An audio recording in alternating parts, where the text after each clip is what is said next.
So Ọba Alake of Alake of Egbaland, wọ́n jáde, wọ́n sọ àwọn ọ̀rọ̀ kan jáde tí wọ́n ní wọ́n sọ pé gbogbo àwọn tá fẹ́ da ilẹ̀ Nàìjíríà rò wọ́n wà in support of one Nigeria, one nation. Wọ́n takú Sunday Igboho pé pẹ̀lú gbogbo nǹkan tí ó ń ṣe, ta ló máa gba who will take Nigeria of over 250 million citizens as a refugee in another country. Which country can contain such? The news was circulating the internet for some few latanogoni. I saw it. Many people sent it to me. Ṣùgbọ́n mi ò wà forward láti fẹ́ sáré gbé parí gẹ́gẹ́ bí àwọn èèyàn ti gbé parí. Nítorí pé mo ro àwọn nǹkan kan lọ́kàn mi wípé Ọba Alake of Egbaland, I do not see, mi ò rí bàbá yẹn bẹ́ẹ̀ ni wípé lọ́wọ́lọ́wọ́ yìí kí ọba kan wá jáde kó wá máa sọ irú nǹkan bẹ́ẹ̀ yẹn pẹ̀lú nǹkan tó wà lọ́wọ́lọ́wọ́ nílẹ̀ Yorùbá, especially to the youth. That can he really say that publicly? Like really? One of my side believed, could it be a propaganda? Because especially Punch, àti Sahara reporters, tí wọ́n ti kọ́kọ́ sọ, mo rò wípé there was a time that we saw a news, from Sahara reporters and even from Punch and Tribune and other telecommunications, that Igboho said after he finishes with the Fulani, he's heading down to face Boko Haram, which he never said so until he came out to say it's a lie. He didn't say anything like that. So mo wá rí wípé so for weeks now, our politicians, based on they've been saying, how the agitation for the Oduduwa Republic has been, yielding good results so far, that could it be they might be sponsoring some propaganda news, in order to destabilize what we are aiming at. That could it be a propaganda? One side of me believes it could be a propaganda. Another side of me believes, can this man actually really say that? In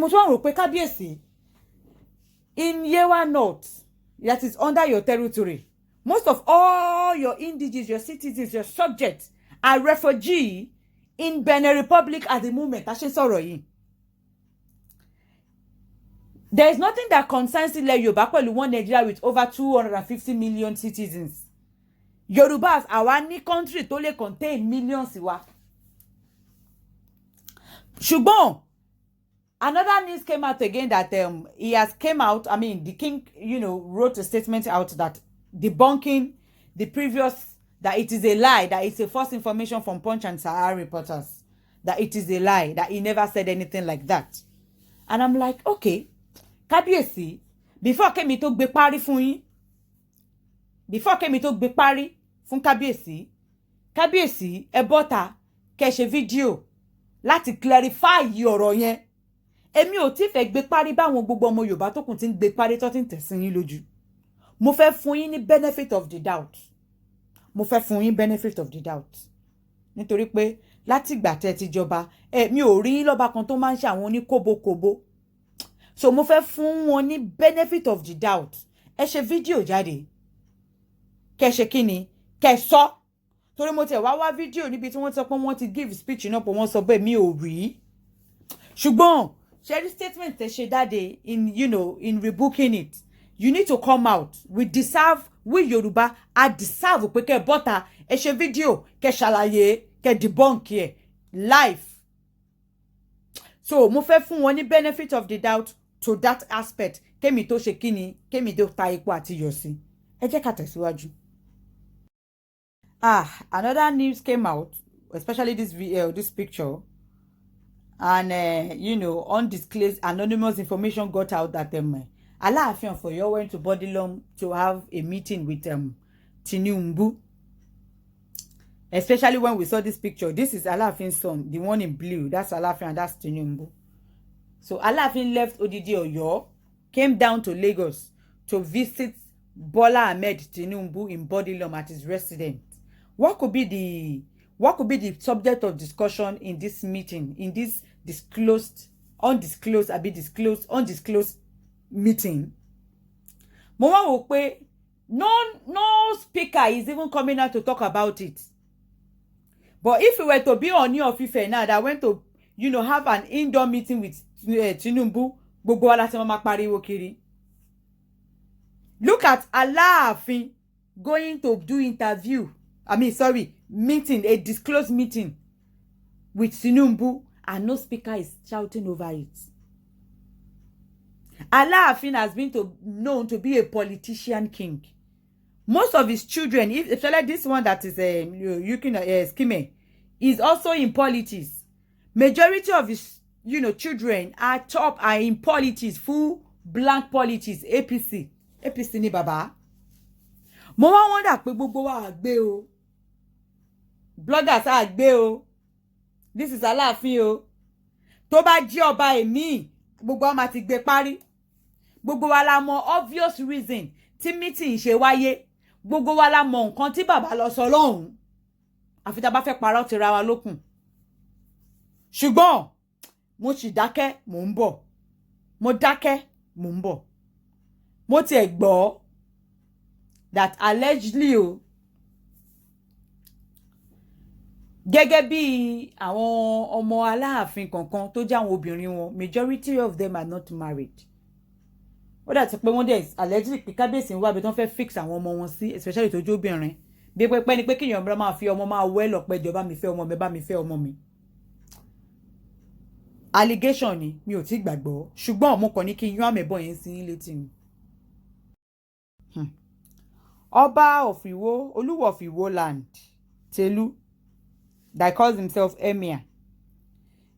He brought out a statement and said, to my people in Iwo, if we say we don't want Nigeria again, does that mean we should jettison the newly established Federal College of Education in Iwo? Should we reject the ongoing Iwo-Osogbo-Ibadan road being habilitated by FERMA? Should we reject the National Library being built in Iwo? How about the federal government survival fund currently being disbursed to the downtrollers? Nigeria is the hope of black race. We must come together as a single entity and find a lasting solution to our various problems. There is unity and blessings in our diversity. That is a statement from Oba Rashid Akonde, Oluwo of Iwo.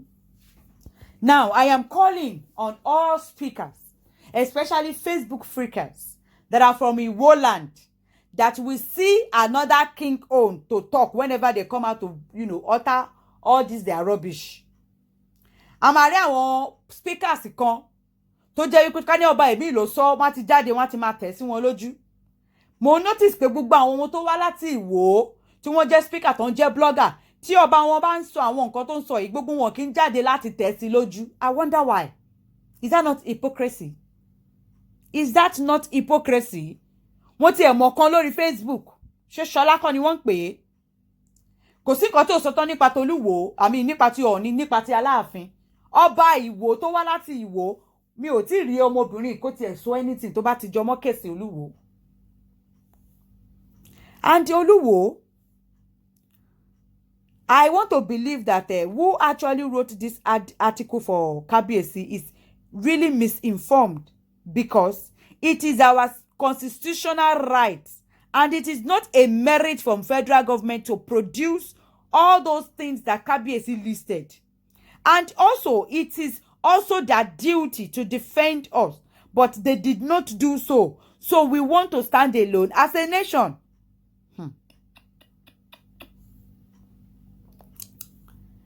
Meanwhile, who says that Iwo can't have university when Nigeria break up instead of federal government of education? Who says that Iwo can't have a proper producing factory instead of library, a paper producing factory instead of library? Why not rebuild the road instead of rehabilitation?